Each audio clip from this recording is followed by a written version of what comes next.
You are bleeding money. Right now, as you sit there scrolling, your future is leaking out through 1,000 tiny cuts you cannot even feel. You tell yourself you will start saving next month, next week, on Monday. But Monday is a graveyard where good intentions go to die. You have felt that knot in your stomach when an unexpected bill arrives. That cold sweat when your car makes a sound it should not make. That quiet shame when you check your balance and have to do the mental gymnastics of transferring from one card to another just to survive the next 3 days. You have mastered the art of looking fine on the outside while drowning on the inside. And the worst part, you believe the lie that saving money means suffering, means saying no to everything that makes life worth living, means becoming a miserable version of yourself who counts every bean and hides from friends to avoid dinner bills. That lie has cost you more than money. It has cost you your peace. It has cost you your power. Because every time you spend without awareness, you are voting for a future you do not actually want. Every time you choose the quick hit of buying something over the slow build of keeping something, you train your brain to be weak. And weakness has a price tag.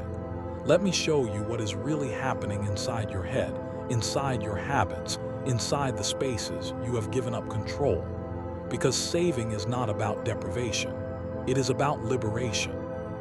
And the person you could become, the one who sleeps soundly because the money is there, the one who walks past the sale rack without a flicker of anxiety, the one who looks at a job loss and says, I have time, instead of I am ruined. That person is waiting for you to make one single decision.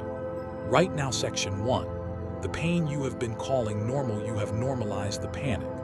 That little spike of fear when you tap your card and wonder if it will be declined, that has become background noise to you. You have learned to live with the dull ache of knowing you are one emergency away from disaster, and you call that being a responsible adult. But let me pull the curtain back on what that stress is actually doing to you. Every single day, you wake up with a low-grade fever of financial anxiety that dictates your decisions before you even pour your coffee. You check your phone for sale notifications before you check in with yourself about what you actually need. You scroll through social media and feel that familiar pinch of envy when you see someone on a holiday, someone in a new car, someone who seems to have cracked the code you are still fumbling for. And because the pain of that envy is unbearable, you medicate it with takeaway coffee, with that jacket you do not need, with the takeaway dinner because you are too exhausted to cook after a job that does not pay you enough to feel secure. Do you see the loop? The more insecure you feel, the more you spend to feel better. The more you spend, the more insecure you become. That is not a money problem. That is a brain problem. Your nervous system has learned that spending provides temporary relief from the fear of not having enough. But temporary relief always comes with interest. And right now, you are paying compound interest on every moment of weakness you have ever had. The shame you feel when you look at your bank statement is not a sign that you are bad with money. It is a sign that you are disconnected from your own future. You treat tomorrow's self like a stranger you do not owe anything to. You spend today as if the person waking up in your bed next month is someone else's problem. But that person is you. And that person is already tired. That person is already carrying the weight of every impulse you could not control.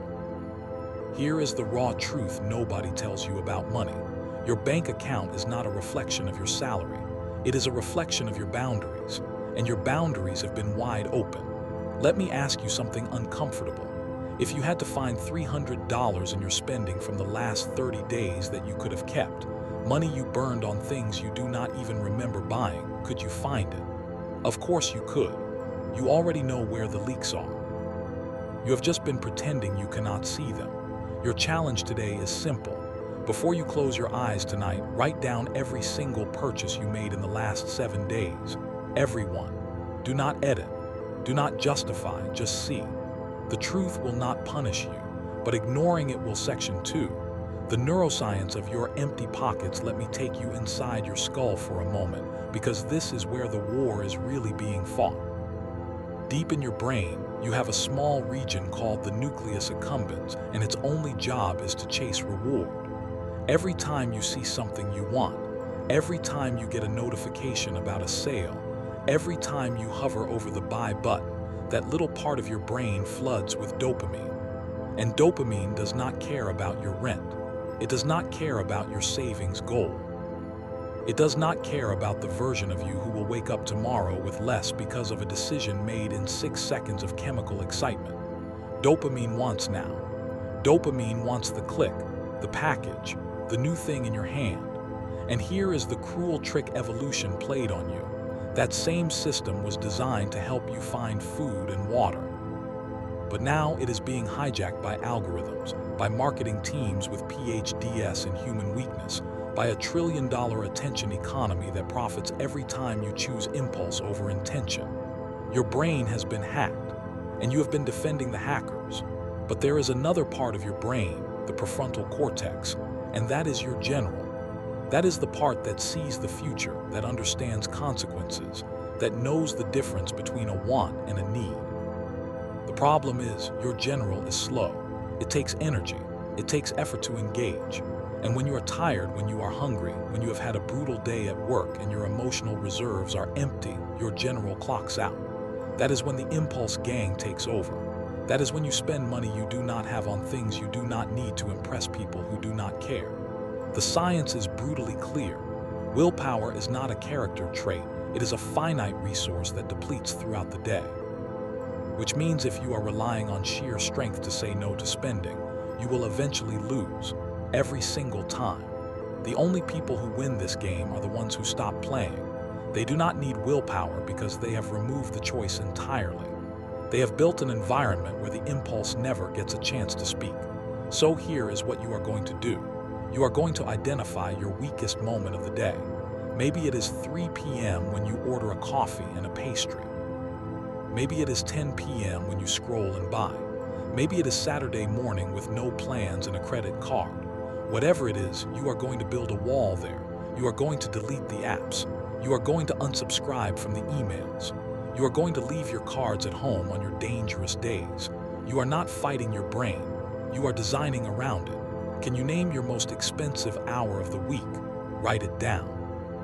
And then tell me what you are going to remove from that hour tomorrow. Section 3. The habit that changes everything. And it is boring. You want the secret to saving money.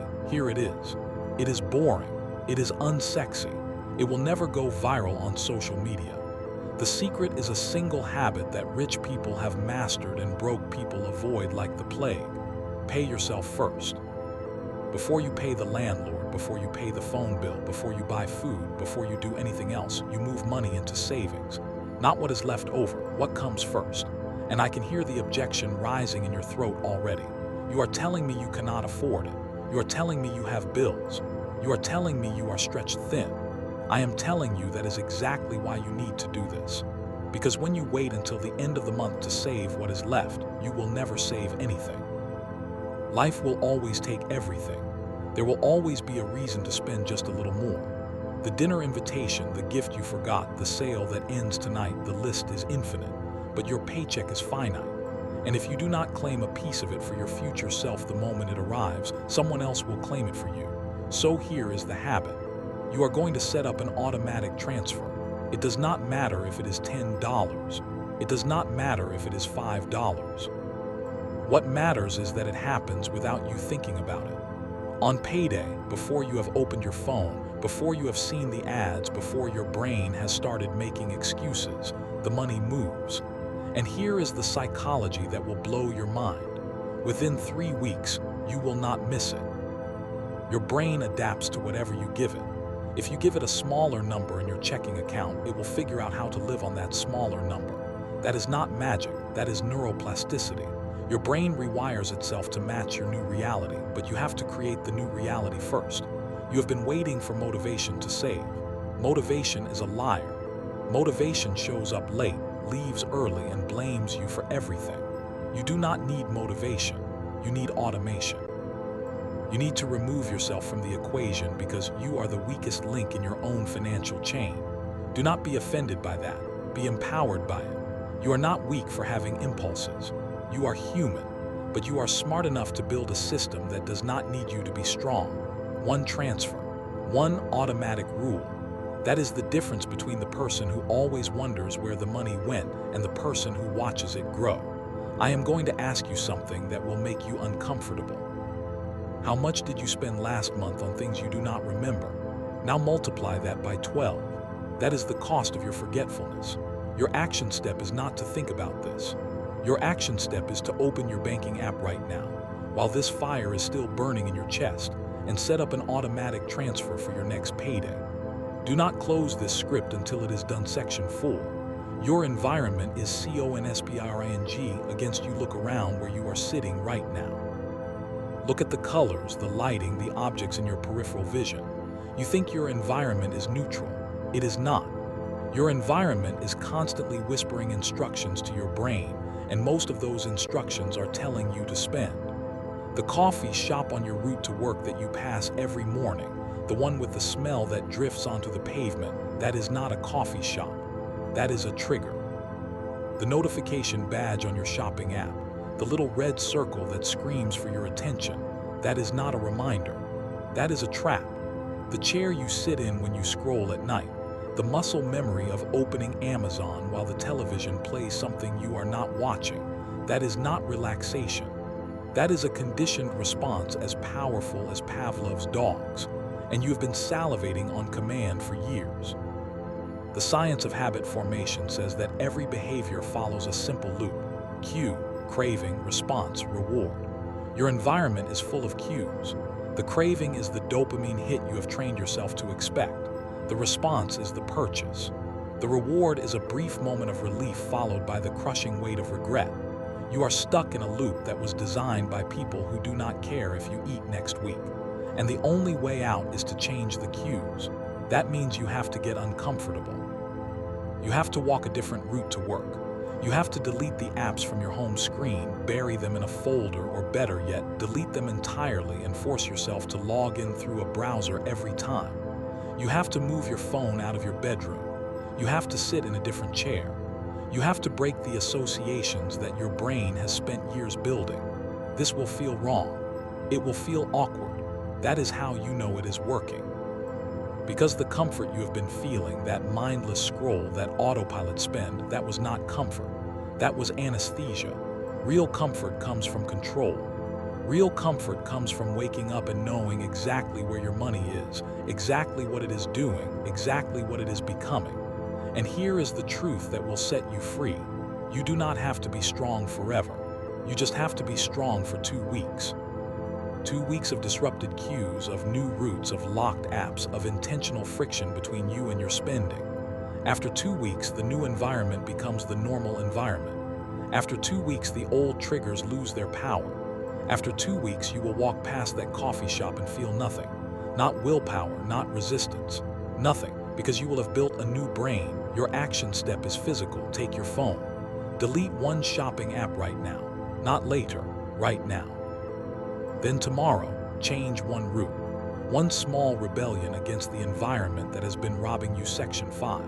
The relationships that are draining you. You are going to hate this section. Because I am going to talk about the people you love. The friends who expect you to say yes to every dinner. The family who judges you for not spending on gifts. The partner who rolls their eyes when you mention a budget. These relationships are not neutral either. They are either building your financial future or they are burning it down. And the hardest truth you will ever face is this: the people who get uncomfortable when you set a boundary were the ones benefiting from you having none. When you start saving, when you start saying no, when you start showing up to drinks and ordering water instead of the cocktail flight, you will see who celebrates you and who resents you. And that information is not painful. That information is freedom. You have been spending money to keep people comfortable. You have been saying yes to things you cannot afford because you are terrified of the silence that follows the word no. You have been buying belonging, but belonging that requires you to hurt yourself is not belonging.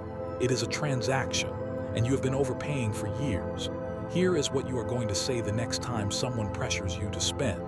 You are going to say, "I am saving for something important." You do not have to tell them what. You do not have to justify. You do not have to explain your bank balance or your goals or your trauma around money. You just say those words, and the people who love you will say, That is amazing, tell me about it. The people who were using you will say, come on, just this once. And you will know exactly who is who. You are not responsible for managing other people's discomfort with your growth. You are responsible for the person in the mirror. And that person has been shrinking to make other people feel big. No more. Your challenge this week is to say no to one social invitation that you know will cost you money you do not want to spend. Not because you are broke, because you are building. And builders say no to distractions so they can say yes to foundations. Who in your life is going to struggle most with your new boundaries? Write their name down. And then practice the sentence you will say when they push back. Say this out loud. I am not depriving myself. I am redirecting my future.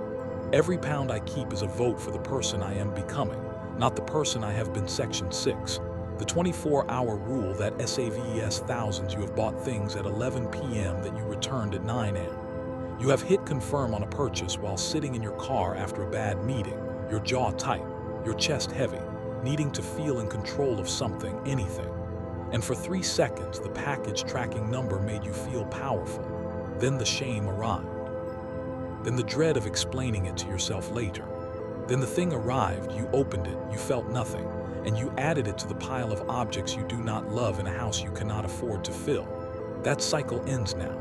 I am giving you one rule that will save you more money than any coupon, any sale, any discount code you will ever find.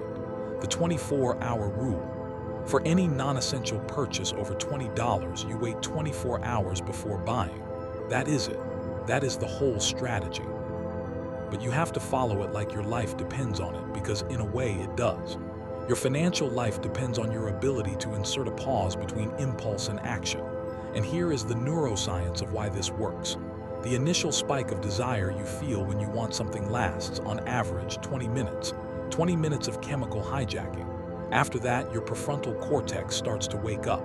It starts asking questions. Do you need this? Can you afford it? Where will you put it? Did you even want it before you saw the ad? But 20 minutes is not enough if you are still on the website, still holding your card, still in the trance. You need distance. You need to break the state. You need to walk away, sleep on it, wake up as a different person, because the person who wakes up is always more rational than the person who scrolls at midnight. I have watched people save $5,000 in a single year with this rule. Not by earning more, not by getting a promotion, by doing nothing for 24 hours, by refusing to reward their brain for throwing a tantrum, by learning that the itch to buy does not require a scratch. Itches fade, desires dissolve. The thing you were certain you needed at 10 p.m. is a joke to you at 10 a.m., but you have to give yourself the chance to find out. So here is the practice. Every time you want to buy something that is not food, not shelter, not medicine, not transport to work, you stop. You screenshot it, you close the tab, you put your phone down, and you say out loud, I will decide tomorrow. Then you walk away. Not because you are depriving yourself, because you are training yourself. You are rewiring the reward pathway. You are teaching your brain that waiting is safe, that patience is not punishment, that the thing will still exist tomorrow, and if it does not, it was never yours to begin with. Your action step is to practice this today. Find something you want to buy. Just one thing, apply the rule. Report back to yourself in 24 hours. Did you still want it? Be honest. Section 7. The body language of financial strength. You do not realize it, but your body is betraying your bank account. The way you slump when you walk into a store, the way you avoid looking at price tags, the way you hold your breath when you hand over your card, all of that is being read by your own nervous system. And your nervous system responds to your posture. When you hunch your shoulders, when you drop your gaze, when you fumble with your wallet, your brain receives a signal. I am vulnerable. I am not in control. I am unsafe. And what does an unsafe brain do? It seeks safety in the quickest way possible. It buys. It spends. It reaches for the familiar comfort of acquisition because acquisition has always provided a temporary sense of security. But you can flip this. You can use your body to hack your financial psychology. Before you make any financial decision, any purchase, any transfer, any bill payment, you are going to change your physical state. You are going to stand up straight. You are going to pull your shoulders back. You are going to plant your feet on the ground like you own the earth beneath you. You are going to breathe slowly, deeply, pulling air all the way down into your belly. And then from that position of physical strength, you're going to ask yourself one question. Does this purchase serve the person I am becoming? Not the person I was, not the person my parents were, not the person my friends expect me to be. The person I am choosing to become. The body leads, the mind follows. That is not spiritual fluff. That is physiology. When you adopt a power pose, your testosterone increases and your cortisol decreases. You become more confident, less reactive, more capable of delayed gratification. You become someone who can look at a sales sign and feel nothing. You become someone who can walk out of a store with empty hands and a full heart. Try it right now. Sit up. Roll your shoulders back. Lift your chin. Feel the difference in your chest, in your breathing, in the clarity behind your eyes. That is your future self sitting inside your current body. That version of you does not panic spend. That version of you does not need the quick hit. That version of you has already won. Your challenge for today is to practice this body shift before every single financial interaction. Before you open your banking app, before you walk into a shop, before you add something to your cart, you pause, you posture, you breathe. And then you decide. Not from fear. From Power Section 8, the conversation you are avoiding with yourself, you talk to yourself all day long. Constant internal monologue. And most of what you say is lies. I deserve this.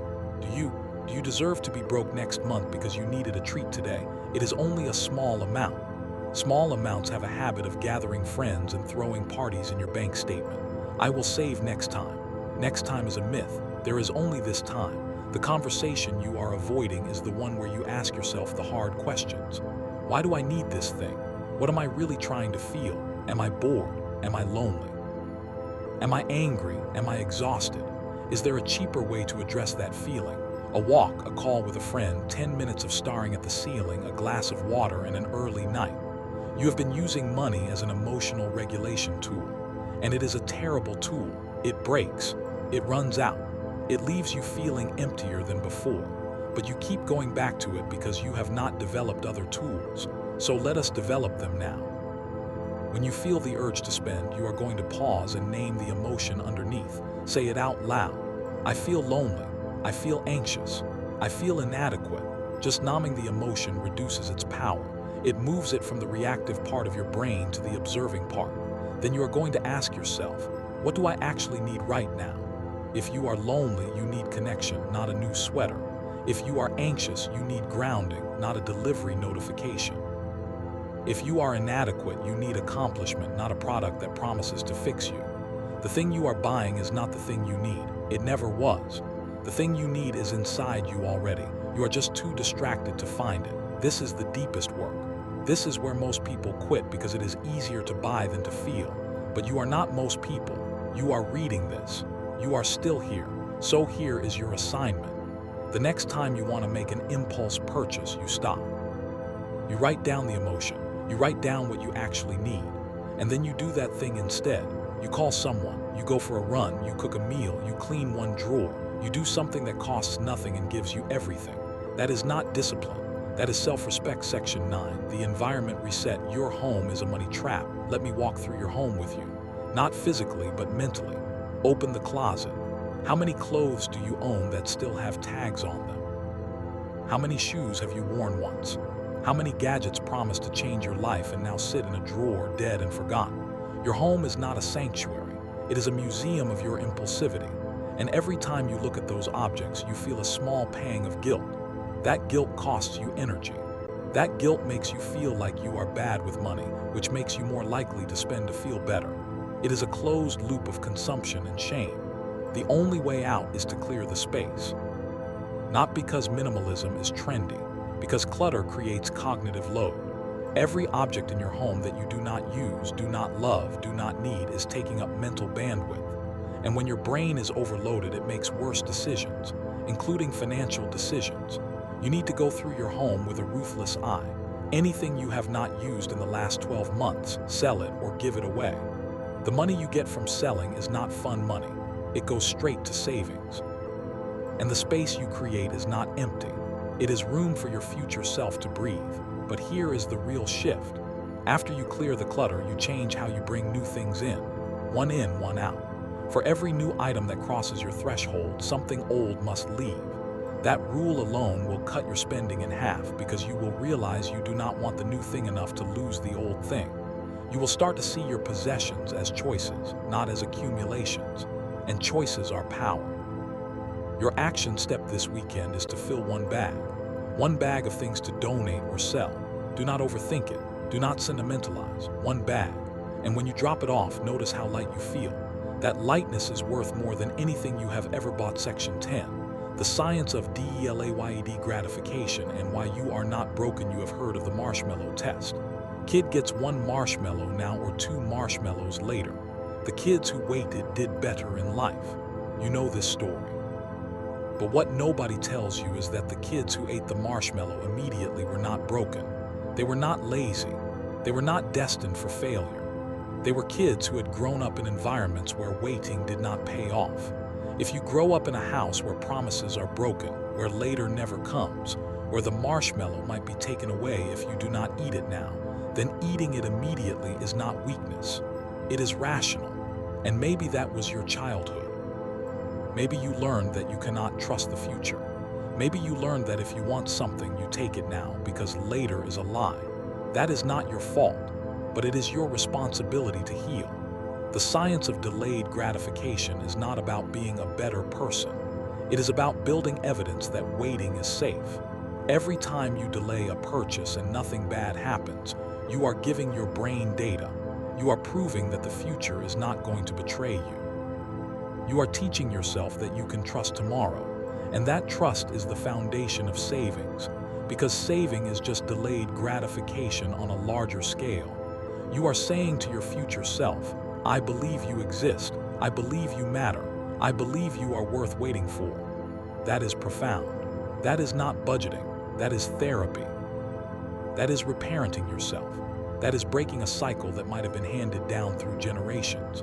So when you struggle to save, do not call yourself stupid, call yourself hurt. And then do the small thing that proves to your nervous system that waiting is safe.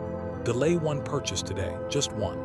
Feel the anxiety rise, breathe through it, watch it pass. And then tomorrow, wake up and see that you are fine. You are more than fine. You are free. Do that enough times and your brain rewires. Waiting becomes the default. Saving becomes automatic. And the person who used to spend because they were scared becomes the person who saves because they are strong.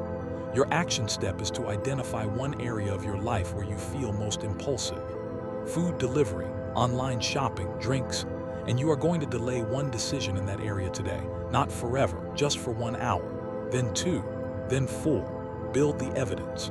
Trust will follow. Say this out loud. I am not my past. I am the evidence I choose to create. Every delay is a deposit in the bank of my future self. Section 11. The daily money ritual that takes 3 minutes. You have time for this. Do not tell me you do not. You have time to scroll. You have time to worry. You have time to regret. You have 3 minutes to take control. Every morning, before you check your email, before you open social media, before you let the world tell you what to want, you are going to open your banking app. You are going to look at your balance, not with shame, not with judgment, with curiosity. You are going to say out loud, this is where I am. This is not where I will stay, but this is the truth. Then you are going to check your spending from yesterday. Every transaction, you are going to name each one. That was a need, that was a want, that was an impulse, that was a mistake, that was a win. No punishment, no gold stars, just awareness. And then you are going to set one intention for today. One financial choice you will make. Today I will bring my lunch. Today I will walk instead of taking a cab. Today I will say no to the after-work drinks. One small act of alignment between your money and your values. That is the ritual, 3 minutes. And it changes everything because it removes the shame of avoidance. Most people do not look at their money because they are afraid of what they will see. But avoidance is expensive. The problem you refuse to look at grows in the dark. By looking every day, you shrink it. You normalize it. You take the emotional charge out of it. Money becomes information instead of identity. You are not good or bad based on your balance. You are just here with this number making the next choice. And over time, those small daily choices compound into a life you do not recognize. The person who checks their balance every morning is not the same person who avoids their bank statement for months and then has a panic attack. One is driving. The other is being driven. Which one are you? Your action step is to set a daily alarm on your phone for 3 minutes after you wake up. Label it money ritual. Do not hit snooze. Do not negotiate. Do it for 7 days and watch what happens to your anxiety. It will not disappear, but it will become manageable. And manageable is how you start to win Section 12. The BOUNDARES that will save your RELATOWNSHIPS and your savings. Let us talk about the people who love you. Because they love you, but they might also be broke. And broke people give broke advice. They will tell you that money is not important. They will tell you that you only live once. They will tell you that you cannot take it with you. All of those things are true. But they are also used as excuses to avoid the discomfort of responsibility. You need to set boundaries around money with the people you care about. That might mean telling your partner that you will no longer split bills 50-50 if they earn twice what you earn. That might mean telling your friends that you will come to dinner, but you will order an appetizer instead of a main. That might mean telling your family that this year, gifts are coming from the heart, not from a store. These conversations are hard. They might cause friction. They might cause tears. But here is what is harder: being 50 years old with nothing saved because you were too scared to have an uncomfortable conversation in your 30s. The discomfort of the boundary is temporary. The discomfort of financial ruin is permanent. And here is the secret most people never learn. When you set a boundary around money, you are not being selfish. You are being honest. And honesty is the foundation of every healthy relationship. The lie of pretending you can afford something you cannot afford, that lie erodes intimacy. That lie creates resentment. That lie makes you small. The truth, spoken gently and firmly, creates respect. I love you, and I cannot spend that much right now. Can we find another way? That sentence will either bring you closer or reveal something you needed to know. Either way, you win. Your action step this week is to have one honest conversation about money with someone you love. It could be a partner, a parent, a best friend. You are not asking for money. You are setting a boundary. Practice the sentence first. Say it out loud to yourself. I am saving for something important, so I need to do this differently. Their reaction is not your responsibility. Your truth is Section 13. The job pressure trap. You hate your job, or you tolerate it, or you do not hate it but you do not love it either. And every single day you spend money to cope with that reality. The expensive coffee on the way in because you need something to look forward to. The takeaway lunch because the kitchen is depressing and you deserve a break. The after-work drink because you need to decompress before you face the commute home. The online shopping at your desk because the spreadsheet is killing your soul and you need a hit of something, anything that feels like joy. You are spending your salary to survive your job. That is a trap. A beautiful, well-marketed, socially approved trap. And the people who set that trap are the same people who profit from your exhaustion. They want you tired. They want you depleted. Because tired, depleted people do not save. They spend. They consume. They keep the economy turning while their own lives stand still. The only way out is to separate your job from your identity. Your job is a transaction. You give time. They give money. That is it. It is not a family. It is not a purpose. It is not a measure of your worth. When you stop needing your job to feed your soul, you stop needing to spend money to make the job bearable. You bring your lunch not because you are cheap, but because you refuse to let them take more of your life than you agreed to give. You skip the coffee not because you cannot afford it, but because you will not let your survival depend on a $5 sugar drink. You save aggressively not because you are depriving yourself, but because every pound you save is a day closer to walking out of that place forever. That is the real motivation, not austerity, liberation. Your job pressure is not a reason to spend. It is a reason to save more. Because the more you save, the more options you have. The more options you have, the less pressure you feel. The less pressure you feel, the less you need to spend to cope. It is an upward spiral that starts with one decision. Today, you will not spend money to cope with your job. You will feel the discomfort. You will sit in the boredom. You will drink the free office coffee and hate it. And then you will go home, check your savings, and smile. Because you won. Your action step is to identify one work-related expense you will eliminate this week. The coffee run, the lunch delivery, the Friday taxi. Eliminate it, replace it with nothing. Just sit in the discomfort. That discomfort is the feeling of freedom being born. Section 14. The public speaking of money, how you talk about wealth. Listen to the words that come out of your mouth about money. I am terrible with money. I can never save. Money just slips through my fingers. I am not a numbers person. You have been speaking a curse over yourself every single day. And language is not just description. Language is instruction. Your brain hears those words and follows their orders. If you tell yourself you are terrible with money, your brain will find evidence to support that. It will ignore every time you saved, every time you said no, every time you chose wisely. It will highlight every mistake. It will build an identity around failure. And identities are hard to break, but you can break them by changing the script. From today, you will never say, I cannot afford that again.